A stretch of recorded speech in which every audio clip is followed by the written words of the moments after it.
नंदन सतगुरु तेरा ही आसरा। सतगुरु की प्यारी साथ संगत जी व प्यारे दर्शकों, आपका द फैक्टर चैनल में स्वागत है। आज हम पढ़ रहे हैं पूर्ण मुर्शिद का ग्रंथ में से पाठ पूर्ण मुर्शिद ही शिष्य के लिए रब है। नंदन सतगुरु तेरा ही आसरा। जिनको शक है वो करे और खुदाई की तलाश, हम तो बस उनको ही दुनिया का खुदा कहते हैं। एक सच्चे शिष्य के लिए उसका सतगुरु मुर्शिद ही वास्तव में उसका माता पिता, बहन भाई, संबंधी एवं मित्र अथवा सब कुछ होता है। ऐसे सच्चे सतगुरु के प्रेम को समस्त जीवन अंतिम सांस तक निरंतर प्राप्त करते रहना बहुत बड़ी और विशेष बात है। यहाँ पर इस बात को बहुत बड़ी इसलिए लिखा गया है क्योंकि ये 100% सत्य है कि कलयुग के इस समय में अपने सतगुरु का ही केवल आश्रय लेने वाले बहुत कम शिष्य होते हैं, जो किसी प्रकार की दुख, चिंताओं और संसार की शर्म का फिक्र किए बिना अपने सतगुरु के सिवाय संसार की किसी को कुछ भी नहीं मानते, कुछ भी नहीं समझते। किंतु अधिक गिनती में वह शिष्य आते हैं जो वास्तव में शिष्य जैसे पवित्र शब्द को अपमानित करते हैं, क्योंकि शिष्य का अर्थ ही मुर्शिद के प्रति तन मन निशावर कर देना है, अर्थात उसका मुरीद हो जाना अथवा सेवक हो जाना होता है।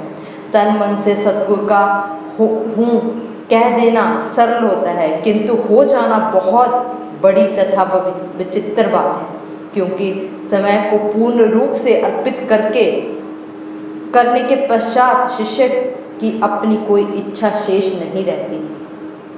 जब शरीर के साथ मन को भी उसके आगे अर्पित कर दिया तो उसकी रजा को मानना ही जीवन का वास्तविक आनंद लेना होता है। सूफी सैयद में इस तथ्य को समझाने के लिए एक मालिक और उसके बनने जा रहे सेवक के मध्य हुए वार्तालाप का उल्लेख इस प्रकार मिलता है। मालिक, तुम्हारा नाम क्या है? सेवक, जिस नाम से मुझे पुकारोगे वही मेरा नाम हो जाएगा। मालिक, आपका भोजन कहाँ है? सेवक, जो भी आप मुझे प्रसन्नता से खाने के लिए दोगे वही मेरा भोजन है। मालिक, तुम बस्तर किस प्रकार के धारण करोगे? सेवक, जैसे आप पहनने के लिए दोगे वैसे पहन लूंगा। मालिक, तुम कौन सा कार्य कर सकते हो? सेवक, जिस कार्य को करने के लिए आप मुझे आज्ञा देंगे मैं उस करने के लिए तत्पर रहूंगा, अपनी इच्छा से नहीं। मालिक, तुम्हारी क्या इच्छा है? सेवक, हे स्वामी, सेवक की कोई इच्छा अथवा मर्जी नहीं होती, जो आपकी इच्छा अथवा रजा है वही मेरी इच्छा है। ये वार्तालाप हमारे उपरोक्त विषय को पूर्णतः स्पष्ट कर देता है। शिष्य के लिए सच्ची प्रसन्नता मुर्शिद के हुक्म व उनके वचन है। शिष्य के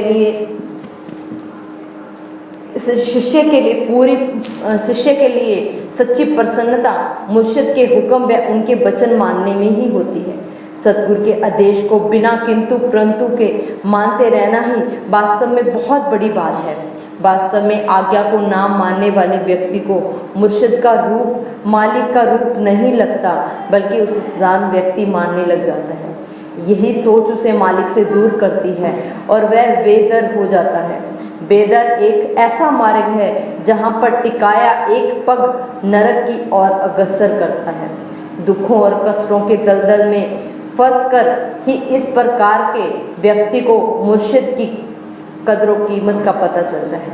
कई बार गलती का आवाज तभी होता है जब वह वृद्ध हो जाता है। इस अवस्था के विषय में कहा जाता है, पिछले पहर की बात है, शायद कबूल हो ना हो, किंतु पूर्ण सतगुरु महान होता है, करुणा का सागर होता है। अपराधी को क्षमा कर देना उसकी फितरत में शामिल होता है। जिसके अनुसार इस अवस्था में आए शिष्य को भी अपने हृदय से लगा लेता है। इस प्रकार के दृश्य को देखकर सतगुरु को बख्शनहार कहना बहुत बढ़िया लगता है। ऐसा बख्शनहार जिसका आदि काल से यही कर्म है, वह इस कर्म को भली भांति बड़ी प्रसन्नता से निभाता है। किंतु उपरोक्त विषय में बात सतगुरु की नहीं, अपितु सतगुरु के विषय के अपने अंतःकरण में मुर्शिद के प्रति बनी भावना की है। क्या शिष्य का यही कर्तव्य है कि वह साधारण व्यक्तियों की भांति मुर्शिद को महत्व दे, अथवा फिर अंतःकरण में कुछ विशेष अनुभव करके अपने सतगुरु को विशेष महत्व देता है? ऐसी महत्ता देकर सतगुरु को सम्मानित किया जाए जो कहने सुनने से परे की बात हो। निस्संदेह सभी धर्मों तथा सभी रूहानी संतों सूफी फकीरों को अपने सतगुरु को रब, अल्लाह, गॉड, भगवान माना है। पूर्ण सतगुरु के प्रेमी का यह भाव स्थायी होना अनिवार्य है। वह अपने सतगुरु के बिना और किसी को कुछ न समझे, यहाँ तक कि सृष्टि की रचना करने वाले प्रभु को भी सतगुरु की तुलना में कुछ न समझे। पर यहाँ एक विशेष बात लिखनी अनिवार्य है कि सुनी सुनाई बात को दृढ़ता से कह देना परगम ना होता है। कारण उतनी आनंददायक नहीं होती जितनी कि उस तथ्य को अनुभव करके कहना, क्योंकि सुनी सुनाई बात को डंके की चोट पर विषय में कहते समय कई बार इंसान का मन साथ नहीं देता और इसी कारण से ही उसे सच्ची प्रसन्नता प्राप्त नहीं होती। सत्य होने पर भी वह बात इतनी दृढ़ नहीं होती। परिणाम स्वरूप कई बार कोई साधारण किंतु चालक व्यक्ति ऊंची आवाज का सहारा लेकर ऐसे शिष्य को चुप करा देता है, जिसका कारण ये है कि अंतःकरण में परिपक्वता न होने के कारण अटल सच्चाई होने पर भी देखने में प्रतिकूलता दिखाई देता है। किंतु समय अनुभव करके दृढ़ दृष्टिकोण वाला व्यक्ति जब मुर्शिद की वास्तविकता एवं महत्ता को विषय के सामने रखता है तो बड़े बड़े विद्वानों की जुबान ही नहीं बल्कि विवेक भी साथ छोड़ देता है। उदाहरणीय एक व्यक्ति ने दिल्ली नगर समय घूमकर देखा नहीं, पर उसकी शान शौकत को लोगों से सुना है, और पर जब वह किसी को दिल्ली के विषय में डंके की चोट पर सुनाएगा तो श्रोतागणों को उतना आनंद नहीं आएगा। श्रोताओं में से कोई व्यक्ति उससे दिल्ली के विषय में प्रश्न करेगा तो वह उसकी संतुष्टि नहीं करवा सकेगा, क्योंकि उसने समय कुछ देखा नहीं, केवल सुना है। सुनी सुनाई बात चाहे 100% सत्य हो, पर उसमें इतना वजन नहीं होता जितना आंखों देखी बात में होता है। अब एक ऐसा व्यक्ति जिसने दिल्ली की समय देखा है, जब वह किसी को इसके विषय में बताएगा तो किसी का साहस नहीं कि उसकी बात को असत्य प्रमाणित कर दे, क्योंकि उसके पास प्रत्येक प्रश्न का पूर्ण उत्तर होता है। इसी प्रकार ही सच्चा पूर्ण सतगुरु समय मालिक होता है। कण कण में विराजमान अथाह शक्ति ने बंदे का रूप धारण किया होता है। चाहे किसी से सुनकर सतगुरु को खुदा कहना शिष्य के लिए बहुत अच्छी, लाभदायक तथा अनिवार्य बात है, पर उस शिष्य के समय के अनुभव से वंचित होने पर शिष्य का मन विचलित हो जाता है, क्योंकि वह सतगुरु को मात्र एक साधारण व्यक्ति मानने लगता है। इससे दृढ़ विश्वास में शिथिलता आना स्वाभाविक है। उसे कई कठिनाइयों का सामना करना पड़ता है। हमारा यहाँ प्रोक्त विषय में भावार्थ ये है कि अपने सच्चे सतगुरु को केवल जिद द्वारा कहकर मालिक खुदा ना मानो, अपितु अपने अंतःकरण ख्यालों द्वारा मुर्शिद को खुदा के स्वरूप में देखो। वह खुदा पाक जिसके ऊपर और कुछ नहीं है। इस संबंध में शहंशाह मस्ताना जी महाराज के जीवन की एक कथा प्रमाणित रूप से इस प्रकार अंकित है। पूजनीय बेपरवाह मस्ताना जी द्वारा दंदन दाता सावन शाह बोलने पर और राधा स्वामी ना बोलने के विषय में प्रबंधकों ने हजूर बाबा सावन शाह जी के पास शिकायत कर दी। इस पर खुद खुदा पूजने शहंशाह जी ने अपने मुर्शिद प्यारे की हजूरी में उपस्थित होकर अर्ज की, सच्चे पातशाह दातार जी, हमने राधा स्वामी को नहीं देखा, हमने तो केवल आपको ही देखा है और जो देखा है वो ही बोलते हैं। दन दन दाता सावन शाह, निरंकार तेरा ही आसरा। इस पर हजूर बाबा सावन शाह जी महाराज ने फरमाया, मस्ताना शाह, एक तो तू दोषी हो और दूसरा हमको भी दोषी बना रहे हो। हम कैसे निरंकार हुए? शिकायत करने वालों व प्रबंधक सेवादार भाई भी वहीं पर ही मौजूद थे। यह भी संभव था कि सर्वसार्थक अंतर्यामी मालिक ने उनका अहंकार तोड़ने और वास्तविकता को समझने के लिए ये सारा खेल संवार रचा हो। ये था वह था भी बिल्कुल सत्य, क्योंकि परम पूजनीय शहंशाह मस्ताना जी महाराज ने उपरोक्त प्रश्नों के उत्तर में जो फरमाया उससे वह सारे शर्मिंदा हो गए। आप जी ने विनय की, सच्चे पातशाह जी, प्रत्येक फकीर अपने सतगुरु के नाम पर मस्त हुआ है और अपने सतगुरु के प्रेम से ही मालिक तक पहुंचा है।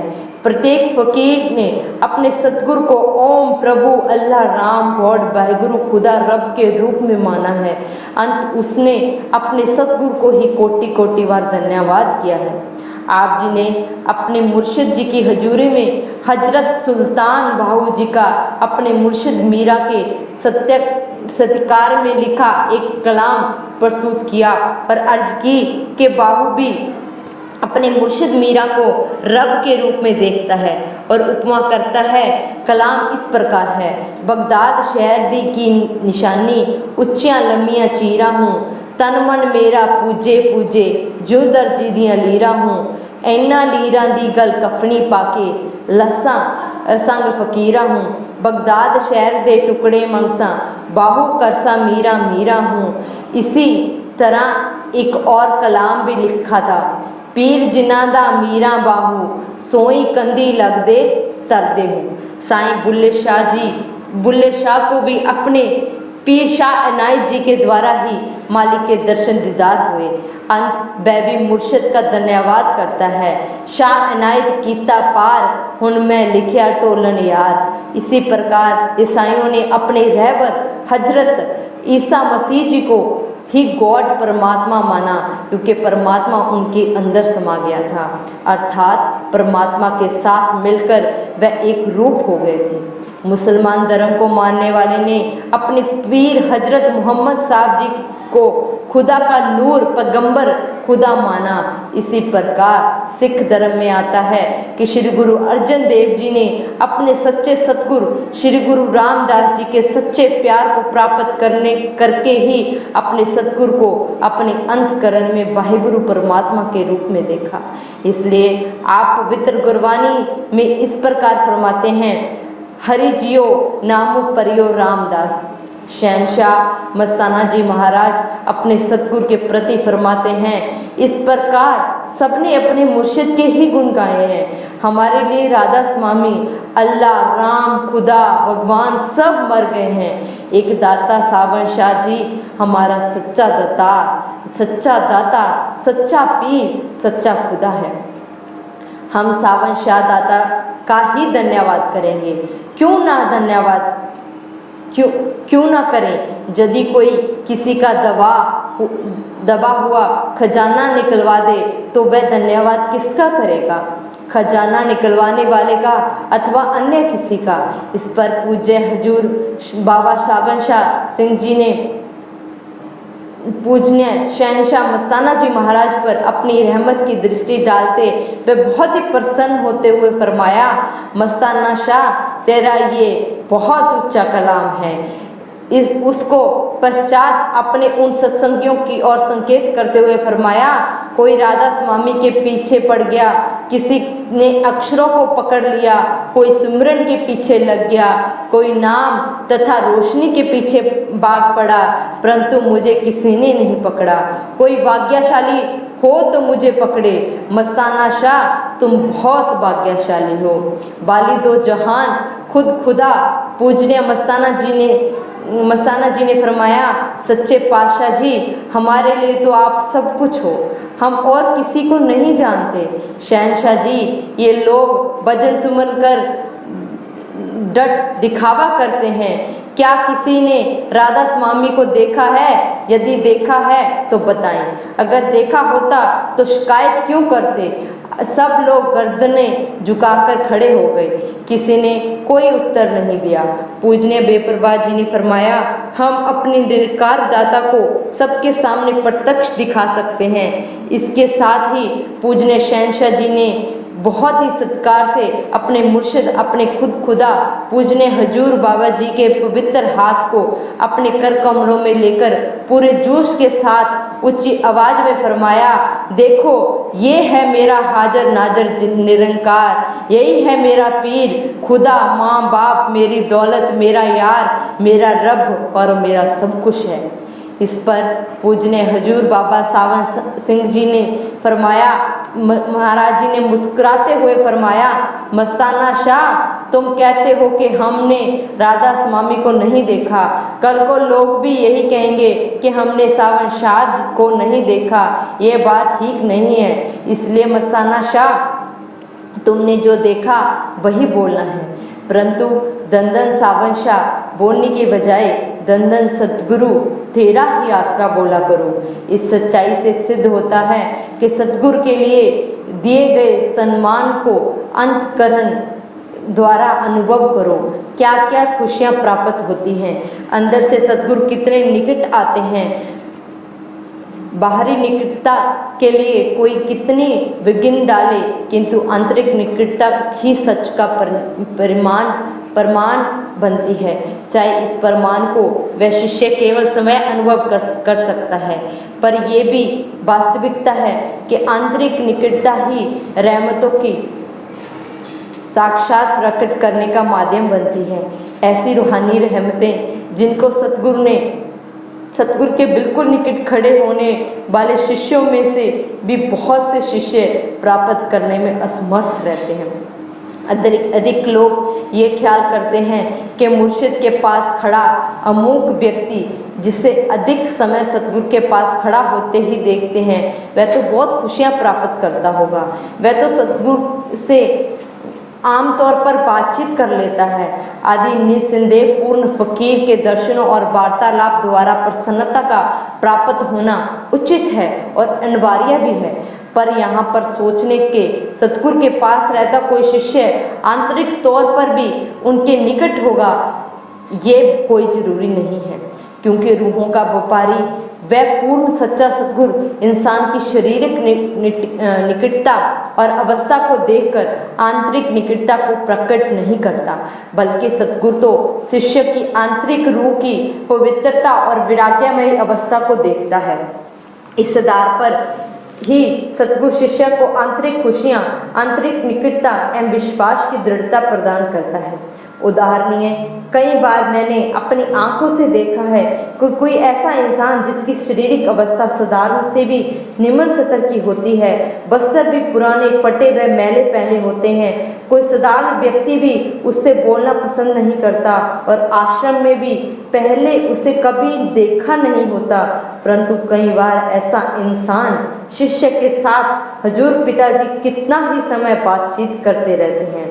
बातें सुनने पर ऐसा लगता है कि जैसे कोई पुरानी बात याद आ गई हो और बात की कुंगलना जल्दी ही टूटती ही नहीं। किसी शायर ने लिखा है, नजर से उनकी पहली ही नजर यूं मिल गई अपनी कि जैसे मुद्दतों से थी उनसे दोस्ती अपनी। सतगुरु द्वारा ऐसे शिष्यों के साथ अनिश्चित समय के लिए किया गया वार्तालाप पास खड़ी संगत को मुग्ध कर देता है। सोचिए, यदि सुनने वाले खुशियों से झूमने लग जाते हैं तो जिसके साथ शहंशाह जी बात कर रहे होते हैं उसका क्या हाल होगा। उसके विषय में कह देना बुद्धि से परे की बात है, पर यह बात इस तथ्य को अवश्य स्पष्ट करती है कि जिसका हृदय जितना साफ, पाक, पवित्र और वैराग्यमयी होता है, उतना ही वह आंतरिक रूप से सतगुरु के निकट होता है। ऐसे शिष्य का अपने मुर्शिद को रब कहकर सम्मानित करना साधारण लोगों के ध्यान को अपने ओर आकर्षित करने के साथ साथ उन पर प्रभाव भी डालता है। ऐसा ही वह शिष्य होता है जो जब साधारण लोगों में ऊंची आवाज में धन धन सतगुरु तेरा ही आसरा का पवित्र नारा लगाता है तो बड़े बड़े ज्ञानी और शरीयत के अधीन लोग दांतों तले उंगली दबाते हैं। ऐसे शिष्यों के साथ बात करने तो दूर उनका साहस नहीं होता कि वह आंखों में आंखें डालकर उसकी तरफ झांक भी सकें। ऐसे सच्चे शिष्य अपने सतगुरु के बिना किसी को टुक ढेला की भांति अर्थात कुछ भी नहीं समझते। चाहे रब भी सामने क्यों ना खड़ा हो, किसी के आगे सिर झुकाना उसके विचारों की पंक्ति में नहीं आता। इसके लिए चाहे उसका सिर ही क्यों ना कट जाए। ऐसी सोच वाले शिष्य पर सतगुरु अधिक प्रसन्न होता है। ऐसे शिष्य पर सतगुरु कभी भी उंगली नहीं उठने देता और उस शिष्य को बेशुमार रहमतें बख्शता जाता है और शिष्य प्राप्त करता है। किंतु दुनिया के लोग देखते ही रहते हैं, कहते ही रहते हैं और ठंडी सांसें भरते रहते हैं। इस प्रकार वह शिष्य दुनिया की परवाह किए बिना मुर्शिद की याद में अंदर ही अंदर प्रसन्नता को अनुभव करता रहता है। उसके लिए प्रत्येक दिन खुशियों से भरपूर होता है। प्रसिद्ध शायर शकील ने क्या सुंदर लिखा है, उनका जिक्र, उनकी तमन्ना, उनकी याद। वक्त कितना कीमती है इन दिनों, वक्त कितना कीमती है इन दिनों। धन धन सतगुरु तेरा ही आसरा।